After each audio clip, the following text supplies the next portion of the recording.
So the other day I was going through and selling a lot of the designer fragrances that I had in my collection and a few niche. And one of the people who was buying the fragrances from me asked me if I could do a line breakdown of the Valentino Born in Roma line. Because I was selling one of them from the line, and so I decided that I would do that for them. So there's 4 in the line: the original, Coral Fantasy, Yellow Dream, and the new Intense that I will be talking about today. So that's what we'll be doing. So without further ado, let's get it.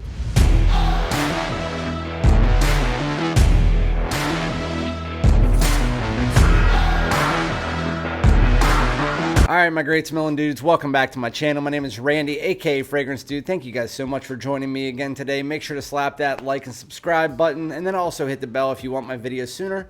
So again, I was asked if I could review the Valentino Born in Roma line. The first one I got from this line was actually Yellow Dream. I smelled it whenever I was at, where was I? Sephora. And it was the first one that they had released in any of my stores, surprisingly, over the original. I didn't have any of the original in my stores, at least from what I could see. And they actually only sell the Born in Roma line right now at Sephora near me. They don't sell it in Macy's or anything like that. So with that said, I was asked to do a line breakdown. And in retrospect, I probably shouldn't have sold my Coral Fantasy 2 days ago before doing this video. But I think I took a video of the bottle, which I'll put up there. If not, I'll just put the bottle on the screen somewhere. I can obviously tell you a lot about it because I've owned it for a year. But with that said, and the bottle looks exactly like the other one, which I'll tell you guys about later. So the first one that we're going to jump into, obviously, if we're talking about the line, you got to talk about the original first. We're going to go in the order in which they were released. This is Valentino's Born in Roma. Or Valentino UOMO Born in Roma, which it just makes it even more confusing because there is a Valentino UOMO line. I think they should have just called Valentino Born in Roma, if anything. But it's Valentino UOMO Born in Roma. This fragrance is probably still one of the best in the line. This whole line is actually honestly underrated. This is your nighttime out fragrance with a sea salty background and some aromatics. That is the fragrance at its core, and I have to say, you want to know how I got this bottle? My wife bought a Sephora bag for Christmas. It's one of those Sephora bags that comes with the 15 decants, and inside the box, you try all 15 decants, and you get a free certificate to get a brand new fragrance of your choice from that box. We did a blind test tournament, which if you're new to my channel, you don't know about it. But if you're not, then I probably said this before.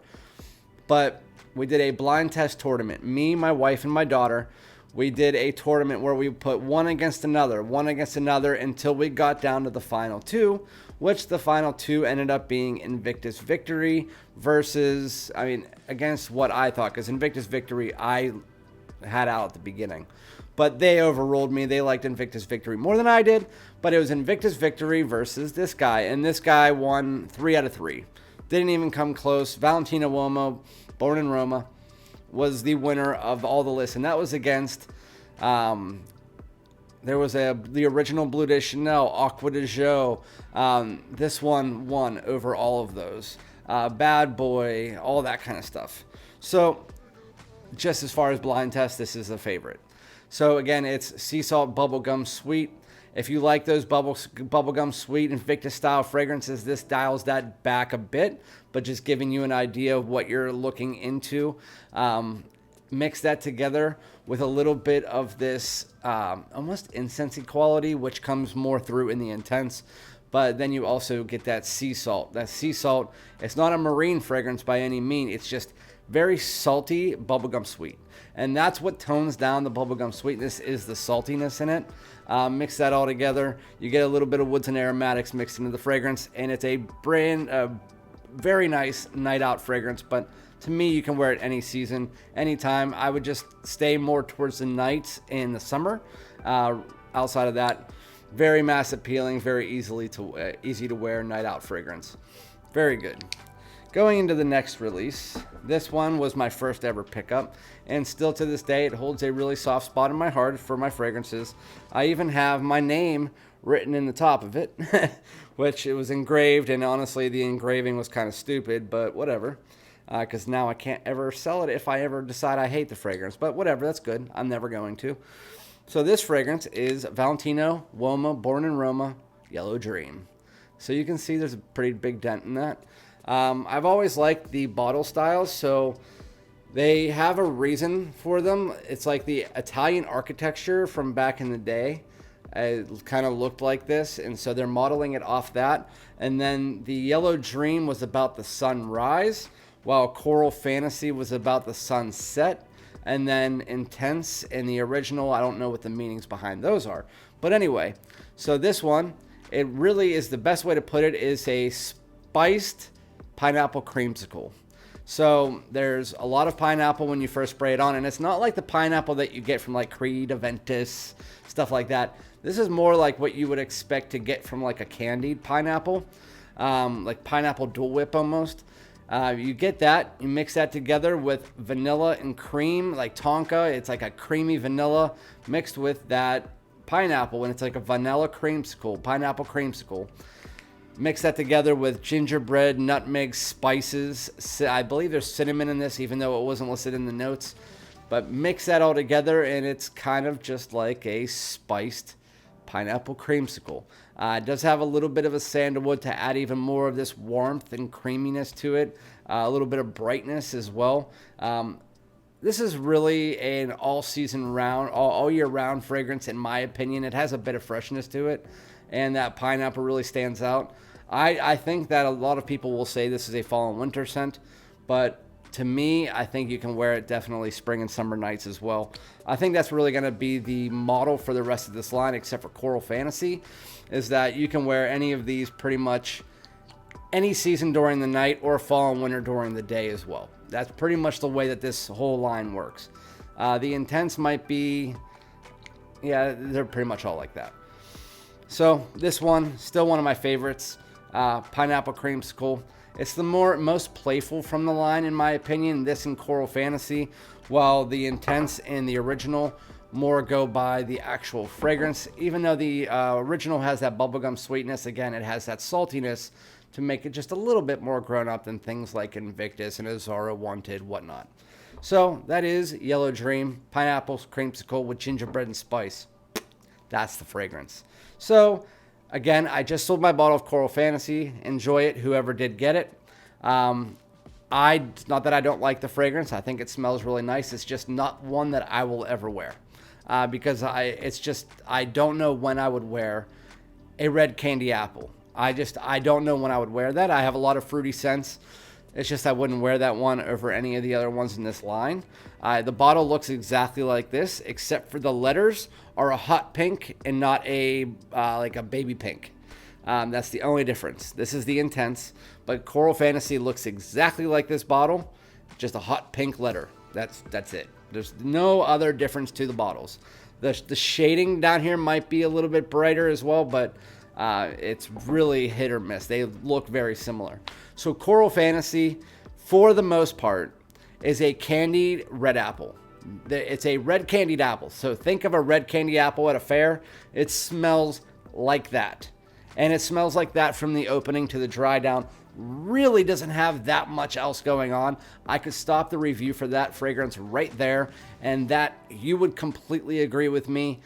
That's pretty much what it is. There is, yes, a little bit of spice, a little bit of the lavender that comes in. There's also some tobacco in the dry down, a little bit of vanilla, a little bit of woods. You can sense them just floating underneath there, and that red candy apple, it's up there, it's in your face, and then it kind of goes like this and slowly but surely makes its way down to mix in with the rest of the notes. But even at that point in time, it's still the main player in the fragrance. So that's my reasoning for selling it, is because I just personally couldn't wear it, even though it smells great. It's fall and winter scent for sure, more night out for sure. I wouldn't wear that during the day. It's a very situational fragrance. I mean, when do you want to wear a red candied apple? I just think that that one is the worst one in the line, while still smelling, at least, like if it was released in 2023, I think that it would probably be in my like top 8 releases this year, just because this year wasn't that good. This line is just, to me, very underrated, and Coral Fantasy, as the worst one in the line, was still a pretty good release. So going into the last one, making this video pretty quick, even though I'm reviewing 4 fragrances, because honestly, these fragrances, you don't need to know much more about them. This one is bubblegum and sea salt. That is, it's when I say bubblegum sweet, just for the newbies out there, I don't mean it smells like bubblicious. It's a type and phrase of genre of fragrances. It's a style of youthful, sweet, anytime wear fragrances. That's the name of it. And Invictus and Azara Wanted were kind of the benchmarks for those fragrances. But this is the sea salty version of that. This is a pineapple creamsicle with gingerbread and spice. Coral Fantasy is a red candied apple with a little bit of this and that. And this one puts all of that shit together. Valentino UOMO, Born in Roma Intense, the names all suck, is the best one in the line. Some people might disagree with me, but the people who like this line all agree or have agreed with me. This one takes that bubblegum sweetness of the original. It adds a little bit of flair, almost like that red candied apple that you get from Coral Fantasy. It smells like it's a little note in this underneath, even though it's not necessarily in the fragrance. Then it takes the spice, like the nutmeg and the unique spices that you get from this one, and vanilla, puts them all into this fragrance, adds in a little bit more of a grown-up feeling and some incense to provide a bit of smoke, but not too much. And it is a very, very mass appealing, wearable fragrance that is great for the nighttime. You have to like still bubblegum, sweeter fragrances. This is still going to be for your younger crowd, unless you are young at heart like me. This is still probably going to be, I would say, 15 to 30 would be a good age range for this fragrance. Night out, but it is one of the best smelling ones in this line. It is the best one. It just takes really little pieces from each one of the fragrances in this line, puts them all together, and makes kind of a conglomeration of the entire line into one thing, and then adds an incense note to it. That's the best way to put it. A little bit of that red candied apple, some of that bubblegum sweetness, even a little bit of the saltiness comes through. The spice and vanilla from this, while eliminating the pineapple. And then you also put together that incense, a little bit more of a grown-up vibe. This one lasts about 7 to 8 hours. This is actually really freaking good. I like this fragrance. It's probably, I don't know why I keep forgetting I have it, but it probably is in my top 5 releases this year. Probably. I would have to go back and smell all of them next to each other, but I keep forgetting that this was released this year, to be honest with you. I think that this would be number 5.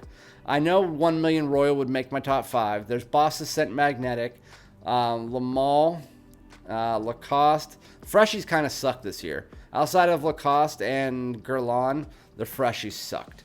But this one might make my top 5.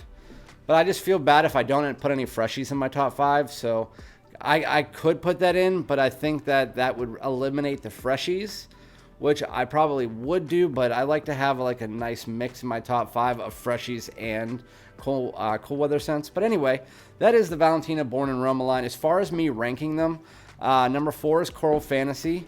Number 3, I would probably have to say Yellow Dream. It used to be my favorite, but I started getting into this one before the Intense came out. So I'd probably have to go with the original. And then number 1 is this one. So Intense is 1. This is 2. All 3 of these, though, can go hand in hand with me. Also, Jeff Victor from SoCal Sense said it correctly. If you own Yellow Dream, you don't need to own Coral Fantasy. If you own Coral Fantasy, you don't need to own Yellow Dream, because they are worn for the same thing, for the same type of season, same type of wear. That's why I sold my Coral Fantasy, is because I don't need to wear both. And these ones can be worn in almost any situation, nighttime, great wears. So yeah, those are my favorite 3. Coral Fantasy is just not here anymore. I hope they have another release next year, and I hope it goes in a different direction. But outside of that, let me know what your favorite from the line is, if you like this line, and if you agree with me. And again, I'll be back with another video. Thanks so much. Make sure to like and subscribe. Peace out.